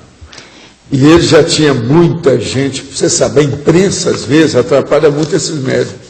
Em vez de ajudar, piora tudo, porque coloca o cara lá nas nuvens, no céu, etc. E isso aí cria problema. Ele se desvia. Por que você ajudou da primeira vez? Alguma coisa eu ajudei porque ele queria dar aula sobre efeito físico, sobre as energias, a coisa toda. Eu falei assim, isso é muito viável, isso é uma boa. Mas para você chegar nisso, do jeito que eu estou vendo aqui, você entra muito em assédio. Tem que parar com isso, tem que fazer uma reciclagem, sair do perispírito para ir para o mental soma, que é o discernimento. Reciclagem, não tem outro jeito. Aí ele não seguiu nada disso. A Marina foi para dar aula, eu pedi para a Marina dar aula pessoalmente para ele. Aulas pessoais, especiais, para não criar problema. Ele era cheio, tinha uma aura, o povo tudo atrás dele, aquele negócio todo. Entendeu? Agora eu ficava atrás para dar força para ele. Teve um dia que ele deu uma aula muito bem bolada, mas ele dava atenção ainda com as besteiras da aula. Você lembra, Dani? Foi, umas coisas. Tudo isso. Agora, Valdo, Era um problema. só uma pergunta dentro desse assunto. O que a gente precisa observar para identificar a nossa especialidade parapsíquica? Os fenômenos. Tem que observar que fenômeno que ocorre com você. E outra coisa, tem que ser com você, não é quando você está com um monte de gente, nem nada não, é você sozinho. O que tem acontecido? Aí você vai começar a analisar. Agora, a questão da ectoplastia é o mais fácil que tem para ver. Porque são fenômenos de efeito físico. E fenômenos que ocorrem dependendo da vontade da pessoa. Às vezes ela nem viu que aquilo está ocorrendo. E você chega aí que ela vai ver, às vezes nos últimos 3 anos aconteceu uma série de fatos que ela não tinha observado. E uma pessoa, por exemplo, ela pode ter especialidades diferentes em vidas diferentes, ou em geral ela vai, vamos dizer assim, reforçando uma determinada linha? O problema é o seguinte, parapsiquismo evolui aos poucos, mas aquilo vai se expandindo. Até chegar nisso que eu chamo de pangrafia, tem que fazer uma série desses fenômenos todos que tem por aí, esse que você estuda. O efeito físico é dos mais grossos, rudimentares e elementares de todos eles. Mas é o que chama a atenção, porque o óbvio, né, está na cara da pessoa, mexe no nariz da pessoa. Então é o que chama muita atenção. Mas é perigosíssimo, que é o que mata também. Então é muito elementar. Agora, a pangrafia ela é superior à psicografia, que é a parte já intelectual do processo de parapsiquismo. Então, a clarividência é superior, porque já recebe o negócio, é direto para a cérebro, etc. Mas na pangrafia, a coisa mais séria, é a hora que a pessoa já dominou uma boa parte desses fenômenos e aquele sensitivo recebe o processo simultaneamente, vários fenômenos simultaneamente. Então, ele capta aquilo que ocorre de diversas modalidades, simultaneamente. Você está entendendo como é que é? Isso, o livro dos médios, Allan Kardec, não fala nada. Outra, Allan Kardec é tudo atrasado, né? Troço muito antigo, século XIX. Nós já temos hoje uma série de fenômenos superiores a isso tudo aí que Allan Kardec falava. Okay? Agora, só a pangrafia supera a maioria do livro dos médios. Né? Tudo que tem ali. Agora, isso já é um ponto avançado, que a pessoa já é madura, já passou por isso. Agora, o que eu vejo é o seguinte, um caminho para desenvolver isso tudo e chegar na pangrafia até mais, é a TENEPS. A TENEPS é um caminho, porque é teático, é teórico e é prático, e a coisa é todo dia. E sendo todo dia, fazendo assistência, tem um processo de assistência que você faz, e ao mesmo tempo você recebe aquela assistência. Isso, para o resto da vida, só pode melhorar a pessoa no desenvolvimento dela.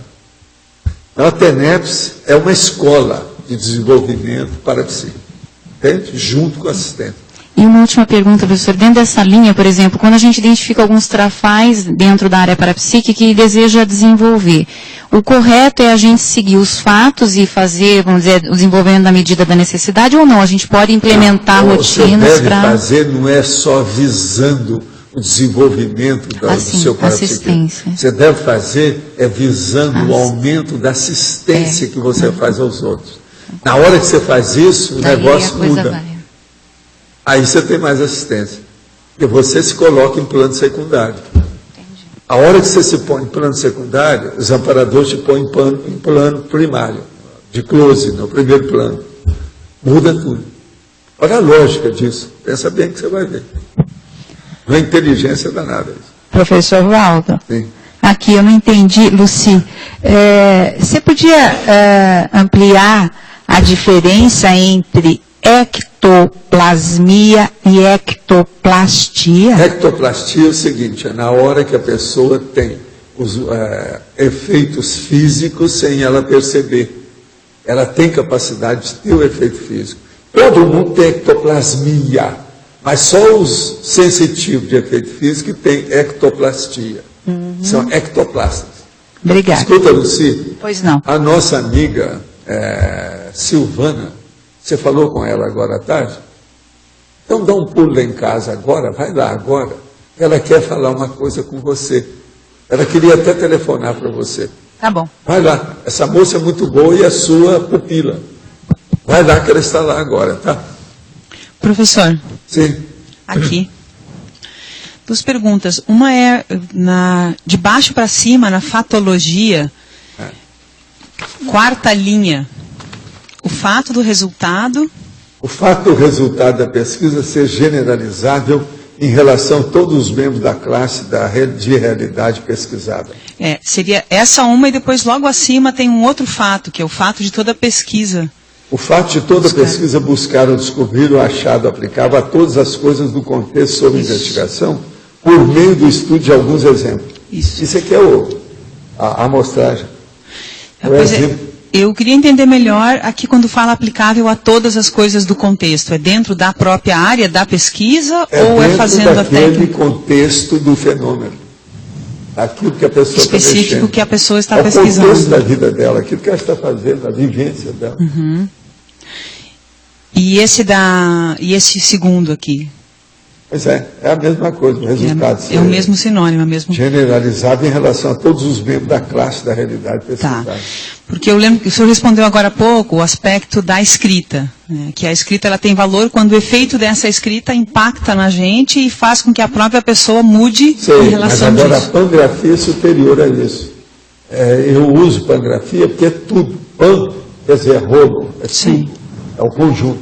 Então, por exemplo, você tem aí 6 fenômenos simultâneos objetivando a mesma meta, o mesmo objetivo.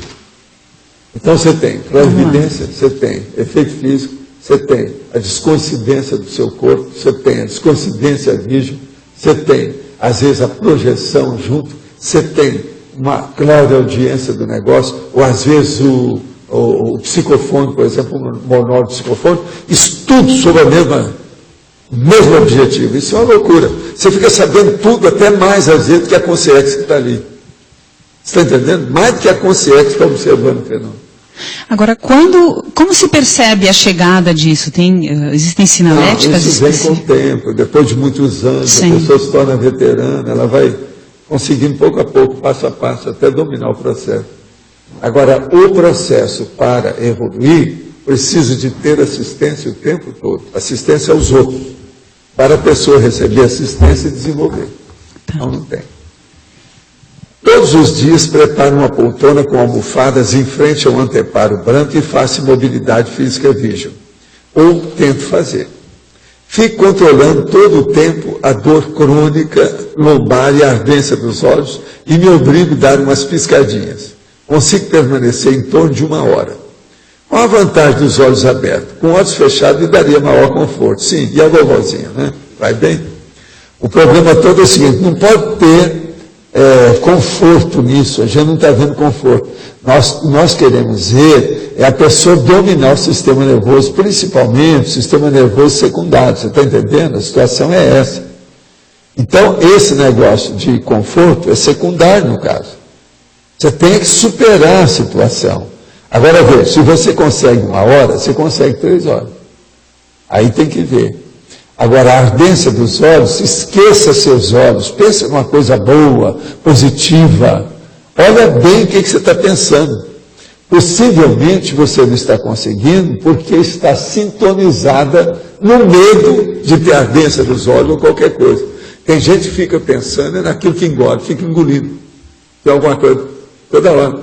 Bobagem.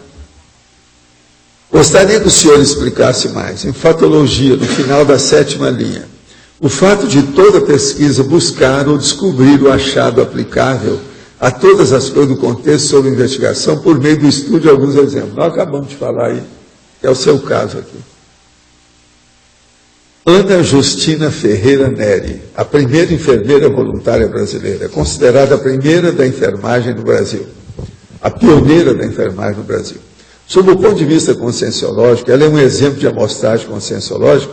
Em caso afirmativo, ela seria uma indicação para um busto no caminho da lógica na Cognopt Foz do Iguaçu? Até um certo ponto, sim, eu também acho. Pode pôr. É a Ana Justina Ferreira Neri. Ana com 2 N's. Ela é a nossa Nightingale no Brasil. Na sua cirurgia para a retirada de tumor na cabeça devido às lâmpadas cancerígenas, por que o senhor não foi o seu próprio cirurgião? Lindinho, hein? Ser lindo. ar-condicionado. Eu estava esperando que você viesse fazer a cirurgia, você não veio, eu fiz com o Dário.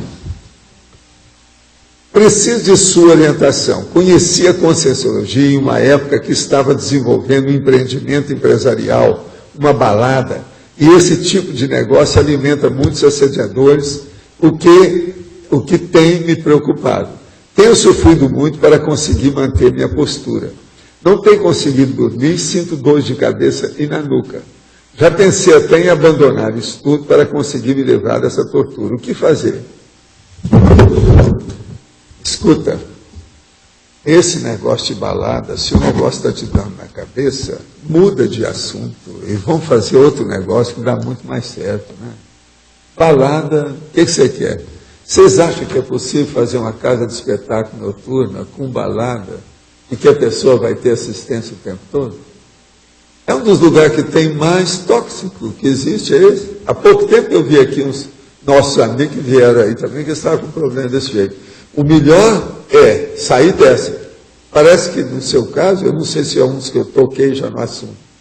É bom é trocar de negócio. Ouvindo suas explanações acerca de ectoplasmia, tive uma ideia em cima do que o médico me falou ontem durante a consulta. Ele disse que, de acordo com o resultado das hemácias no hemograma apresentado, eu produzo muito sangue. Essa condição é patológica? Teria alguma relação com o fato de ser ectoplasta? Em que isso favoreceria o processo de ectoplasmia? Não, mas aí tem uma coisa que você pode saber. Você é doador universal de sangue? Qual é o tipo do seu sangue? Isso já dá uma ideia. Se você for doador, já tem uma ideia para fazer pesquisa. Se não for, esqueça que não é.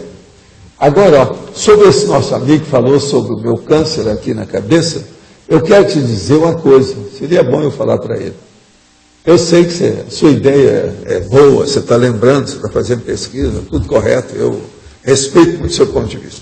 Mas eu queria só te falar uma coisa. Teve um negócio muito mais sério que eu fiz comigo. E isso eu não posso esquecer. Foi a hora que eu vim para o corpo, depois de uma semana de coma, jogo os aparelhos todos fora e 14 remédios na frente de 3 médicos, me observando. E eu falei assim, não vou ficar com remédio nenhum. Aí eles me deram, não fique com esse Bezerol, porque nós sabemos que isso aí está doendo demais. Toma um remédio de vez em quando. E eu nem o Bezerol tomei. Uma semana depois eu falei com ele, daqui uma semana vocês voltam aqui para ver se eu estou bem. Eu estava bom. Isso é muito superior ao processo. Minha cabeça estava tudo rachada, o nervo óptico solto, negócio, um zumbido sem parar. Esse olho aqui assim, ó, tinha um troço que fazia isso sem parar, dia e noite. Eu fechava o olho e o negócio está lá. Sabe, tudo como se fosse um arco-íris do lado esquerdo. Agora, tudo isso numa semana, os caras chegaram, foram me examinar, tudo. E eu falei assim, traga os aparelhos todos para o meu apartamento, que eu não vou sair daqui, porque eu estou bem. Eles foram lá uma semana, examinaram, aí tinha uma junta médica, tinha 5 médicos. Examinaram tudo a meu respeito. Falaram assim, nós podemos trazer uns acadêmicos para ver você? Que é impressionante. E tinha uma pessoa tomando conta lá do meu apartamento, junto comigo. Essa me ajudou muito. Isso, foi só isso. Agora, eu ficava mais quieto. Eu queria ver até os processos da televisão, mas era difícil. Para ler, estava uma dificuldade por causa daquele negócio. Por uma semana. O negócio não era fácil, mas consertei tudo. Agora, eu mesmo falei assim, gente, e se eu falando com os médicos? Não adianta me dar esses remédios, vocês também não vão abrir minha cabeça, eu vou consertar esse negócio todo, deixa por minha conta. Eu já fiz isso com a opção de gente, por que não pode fazer comigo?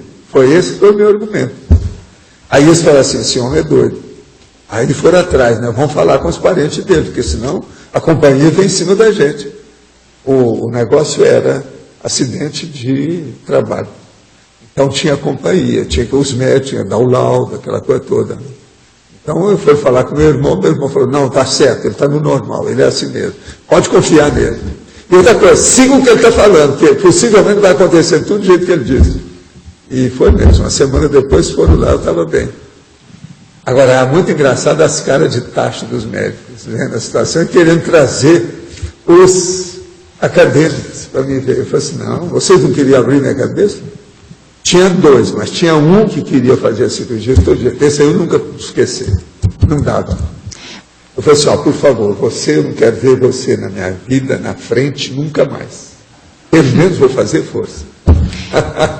Isso foi depois que consertei tudo, que ajustei tudo. Ainda falei com eles, agora eu vou entrar no processo mais sério. Eu já tinha entrado, né, durante aquela semana, mas vou entrar porque agora estou me sentindo melhor, etc. E outra coisa, vou começar a dirigir. Waldemar, você não pode dirigir, você está uma semana, você está de coma. Eu vou dirigir sem ninguém. Vai por mim, que não tem nada. Eu vou começar a trabalhar de novo, eu não vou ficar parado. A semana está lá. Professor, dentro desse assunto, realmente é possível toda pessoa, independente da condição evolutiva dela, com a própria vontade, se autocurar de qualquer tipo de mazela, dificuldade, enfim, acidente? Se ela tiver boa intenção para ajudar os outros, as consciências evoluídas vão ajudá-la. Seja ela quem for. Não tem nada que ver com religião, nem conhecimento dela, nem nada. A pessoa pode ser até analfabeta. Agora, o processo é da intenção e da capacidade que ela tem. Agora, nós temos que lembrar o seguinte, todo mundo tem capacidade de efeito físico de algum modo. Então, a gente tem que levar isso em consideração. Todo mundo é ectoplasta, todo mundo é sensitivo. Então, há muita coisa que pode ser desenvolvida, né? Nós temos que pensar nisso. Muita gente pode desenvolver assim, quieto, calado. Uma coisa que eu estava falando para você aí, Odaís, que o negócio da gente examinar fenômeno, antes de mais nada, é a pessoa isolada, sozinha. Então, veja, nisso aí, a TENEPS é fora de série. É a pessoa com o operador e os assistidos. Então, isso é que ajuda mais a desenvolver a pessoa. Só não desenvolve a TENEPS quem não tem atenção sobre as vivências. A pessoa tem que ter atenção sobre as suas próprias vivências. Ver como é que funciona. Quando ela tem, ela começa a ver uma série de condições, aquilo melhora tudo. Ela desenvolve, ela vê o desenvolvimento natural dela. Agora, para isso é bom anotar, fazer anotações, registro, fazer de vez em quando o confronto, como é que eu era no mês passado, esse mês agora, o ano passado, esse ano. Professor, é indicado, eu tenho pensado nisso, isso que você tocou, né, na TENEPS, e eu comecei a observar, assim, durante alguns meses, alguns padrões de assistidos. E eu fiquei questionando se, vamos dizer assim, é cosmoético, é possível anotar quem são as pessoas que aparecem por uma questão de pesquisa, ou se isso não é indicado, como é que é isso? Coisa seguinte, você nunca deve anotar nada que diz respeito à personalidade do assistido. Ah, tá. Você pode se referir a ele, mas de uma maneira assim, do jeito que eu procuro fazer aqui, que eu não dou o nome das pessoas. Certo. Isso não é bom. Entendeu? Que tipo de coisa eu devo, então, anotar e registrar para fazer esse... você, como é que você sentiu, qual a reação que você teve, o que você evoluiu. Não, dessa vez eu vi a consciência bem nítida. Vi o nariz dela, o olho, a roupa, olha os detalhes, põe tudo lá, o dia que foi, como é que foi. Você vai comparar com o tempo. Ah, tá. Agora, depois de 5 anos a pessoa fazendo isso, ela vai, nossa, como eu melhorei, que coisa. Tem gente que fica bobo de ver. Se ela não tivesse anotado, ela não daria valor para isso. Desenvolvimento. Tem gente que eu sei, esse negócio que eu falo de registrar, eu tive muita experiência com os outros. Teve gente que até morava comigo, perto de mim, aquela coisa toda. A pessoa chegou a desenvolver junto comigo até aquela evidência, mas não anotava nada. Então, nunca reconhecia que era vidente. Você está entendendo como é que é? Entendi. Não adiantava. Agora, eu cheguei a anotar por minha conta o dia que ela falou que viu, como é que era, anotava tudo, onde foi, como é que foi, e mostrei para ela. Não, isso aí eu não lembro disso mais. Então, não tem jeito, né? Quando é assim, você deixa para lá. Entendi. Sem isso, não vai. Professor Valdo, aqui. Você fez a referência do sangue doador. Essa referência é fisiológica que você quis chamar a atenção ou tem além disso? É o clássico. Porque se ele é de efeito físico e doa a energia, possivelmente, se ele é bom, ele é doador universal de sangue. Tem muita gente assim, eu sou doador universal de sangue. Pois é, isso é clássico. Agora, como ele está querendo estudar, eu falo assim, estuda isso. Se tiver isso, já é um bom prenúncio de ter mais alguma coisa, vale a pena estudar mais. Não tem lógica isso que eu falei? Agora veja, eu já vi isso com dezenas de pessoas. Tudo isso que eu estou falando, a gente já teve muita experiência disso. Em matéria de fenômeno de efeito físico, você sabe, foi um dos fenômenos que eu mais estudei na minha vida. Foi efeito físico, projeção consciente, psicografia. Isso aí eu estudei demais. E outras coisas quando apareceram, mas tem fenômeno que é mais raro. Por exemplo, possivelmente você vai passar essa vida toda, você nunca vai ver materialização minúscula, do jeito que eu vi com essa médica. Isso é muito raro. E são aquelas materializações que o Ernesto Motsano falou. Ele explicou isso, mostrou, ele também chegou a ver. Agora, eu cheguei a ver só esse caso lá, dessa moça lá, da Umbanda. Nunca vi em parte nenhuma outra. A materialização minúscula. Isso é impressionante. Devido ao povo que trabalha ali. Você vê que é técnico para fazer aquilo, o negócio aparecer dentro d'água. É fácil. E outra coisa, uma porção de gente que via, né? Não era só eu. Então, os nossos comerciais, por favor. Obrigado.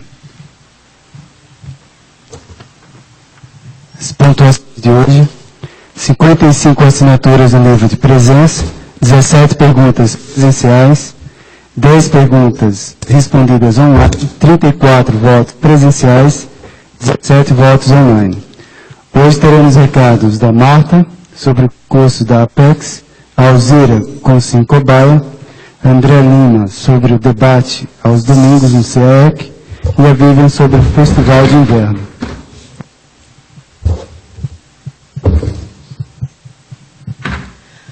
Boa tarde a todos. A Apex Internacional tem o prazer de convidá-los para o curso Introdução à Programação Existencial. Esse curso vai acontecer nos dias 17 e 18 de julho, aqui no CIAEC. Maiores informações poderão ser obtidas pelo telefone 045-3525-2652. Repetindo o telefone, 3525-2652. Boa tarde. A Consus convida todo intermissivista que quer mudar de patamar evolutivo, através do curso Consim Cobaia Voluntária. O curso apresenta as seguintes características: ambiente de interconfiança otimizado para autoexposição, despojamento para interassistência, dar e receber feedbacks, aceleração evolutiva através da criticidade sadia, aproximação da sua para-realidade, como ser mais parecido com você mesmo. O curso será ministrado nos dias 2, 3 e 4 de julho. Maiores informações e inscrições na recepção do CAEC. Obrigada. Boa tarde a todos. Eu quero convidar vocês para o debate domingo aqui no CAEC. O meu tema vai ser sobre posicionamento conscienciométrico. Como o posicionamento diante da pesquisa conscienciométrica pode levar a RECIM e a mudança de patamar evolutivo. Bom, boa tarde a todos. O Discernimento está convidando aí para os Cognópolis participarem do primeiro Festival de Inverno da Cognópolis. Então, já vai acontecer no próximo sábado. Então, a gente já está com uma programação bastante avançada. Então, a gente vai ter os talentos gastronômicos aqui da nossa Cognópolis, os talentos musicais, onde várias pessoas vão cantar, expor seu dote artístico, dança. Então, o festival ele vai ter diversas atividades que vai abranger todas as idades, inclusive as crianças, a partir até 12 anos, não paga para entrar. Então, a gente está convidando para as pessoas, não só para participar do festival, mas para ajudar na organização desse festival. Então, quem quiser e puder ajudar a turma na quinta e na sexta-feira, a gente vai estar lá no Discernimento, realizando atividade, organizando o nosso festival. Então, convidamos a todos para poder colaborar. Ok? Obrigada. Para amanhã foi eleito com 11 votos o verbete Mega Manipulabilidade, da especialidade Evoluciologia. Obrigado a todos e uma boa tarde.